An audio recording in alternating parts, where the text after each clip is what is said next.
Russia built miles of air defenses to stop Ukrainian drones.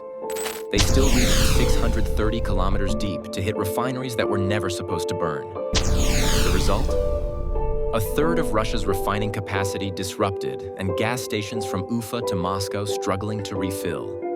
We'll show you how the attacks leapfrogged radar, why Kirishi became a turning point, and how Zelensky's phrase about fires at refineries might be the most effective sanction yet. Before we move on, please take a moment to subscribe to the channel and like the video. At 2:40 in the morning, residents of Kirishi saw an orange glow rising from the horizon. The refinery, one of the largest in the Leningrad region, had been considered untouchable. 630 kilometers from Ukraine, deep inside the country's industrial heart. It processed around 355,000 barrels of crude oil each day, feeding both domestic markets and export terminals near the Baltic Sea. For years, military analysts labeled Kirishi a strategic fortress. It was surrounded by several air defense batteries, radar arrays, and electronic warfare systems, all designed to intercept any foreign threat long before it came close. That night, those defenses were tested in a way Russia had never expected. Dozens of drones crossed the border in low flight patterns, hugging terrain and exploiting radar gaps. Russian jets scrambled, and surface-to-air systems lit up the sky.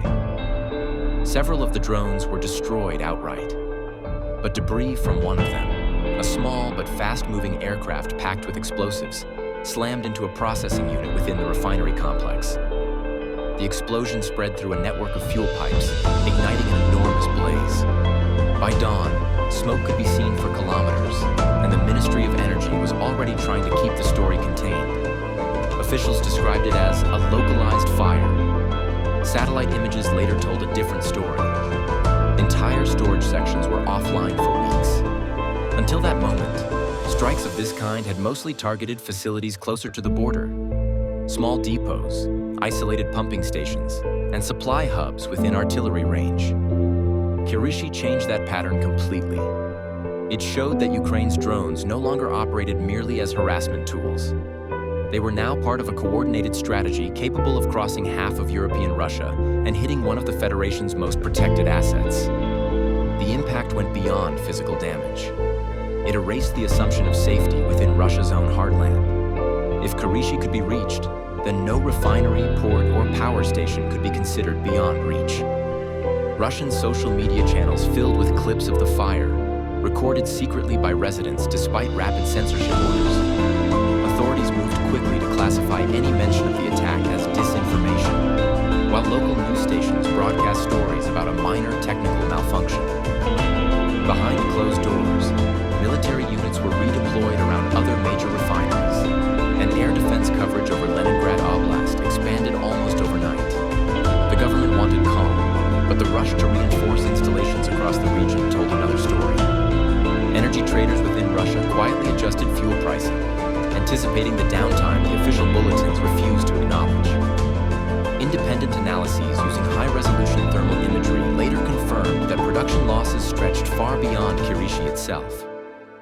Refineries in Yaroslavl and Nizhny Novgorod reported temporary slowdowns, likely caused by tighter internal logistics and precautionary checks. Export data in the following weeks showed a measurable drop in shipments through the Baltic ports. Moscow publicly blamed scheduled maintenance, but market indicators reflected otherwise.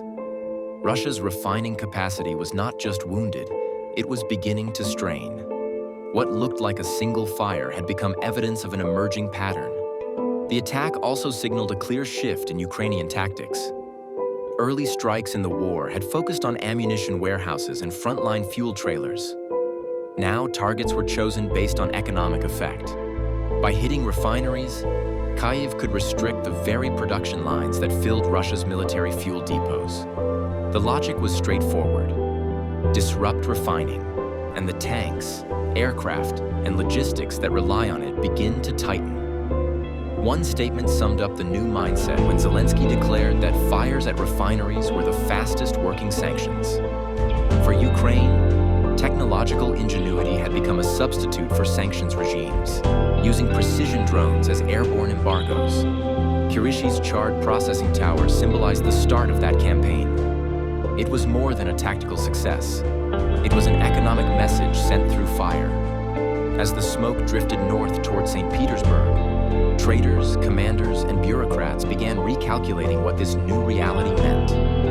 The blast site would take months to repair, yet its effect rippled through every layer of Russia's fuel infrastructure. From that inferno, the shock moved through supply chains, gas pumps, rail depots, and markets. A single flame that started consuming the illusion of stability in Russia's fuel market. How can a handful of drone attacks bring an energy superpower's fuel exports to their lowest point in years? That's what traders, analysts, and even Russian officials started asking as the number of refinery strikes grew. Since January, at least 21 major refining sites across Russia have been hit. The pace accelerated sharply through August and September, forming a pattern that officials could no longer deny. Each strike disabled part of a network that once looked invincible. Together, they cut deeper than sanctions ever did. Russia's Ministry of Energy presented one story: that production remained steady, infrastructure damage was minimal, and repairs were well underway. Yet the data told another story entirely. Through satellite imagery and independent monitoring, the drop became visible almost in real time. Refineries that once lit up the night sky went dim for weeks. Bloomberg tracked exports that fell to 1.88 million barrels per day. Figures echoed by Reuters, which linked sudden slowdowns to outages at key facilities in Ufa, Bashneft, and Penza. Each name on that list represented not just a local disruption, but a missing piece from the national supply chain that feeds both civilian and military markets. The breakdown began to ripple through everyday life. Long queues started forming at gas stations in regions that had never faced shortages. Some stations limited sales per customer.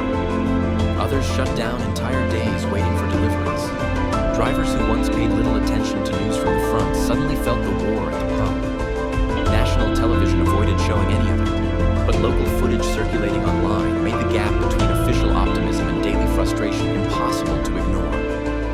It wasn't a collapse, but it was a steady erosion of reliability that Russians had taken for granted.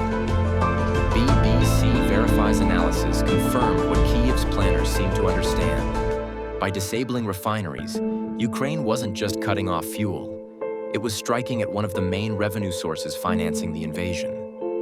Oil taxes and export duties funneled directly into the state budget that pays for weapons, logistics, and soldiers' salaries. Every time a refinery went offline, the financial arteries behind the war effort tightened a little more. These weren't symbolic attacks. They were precision strikes aimed at the mechanics of Russia's war economy. Russia's vulnerability ran deeper than geography. Its system depended heavily on consistent throughput across dozens of refineries built during the Soviet era. Unlike Western producers with flexible reserve capacity, Russia's network had little room for error. Once maintenance crews halted production at one site, nearby plants faced overloads and shipment bottlenecks. Each disruption amplified the next. Repairs often required imported parts now restricted by sanctions, slowing recovery further. The machinery wasn't easily replaceable, and technical specialists were already stretched thin, keeping pipelines and terminals functioning. New data from the International Energy Agency pushed the picture into even starker relief. It projected that Russia's total refinery throughput might not return to pre-war levels until mid-2026, a delay stretching longer than some active military conflicts. That timeline meant reduced exports, lower tax revenue, and persistent storage inefficiencies for at least 2 full years.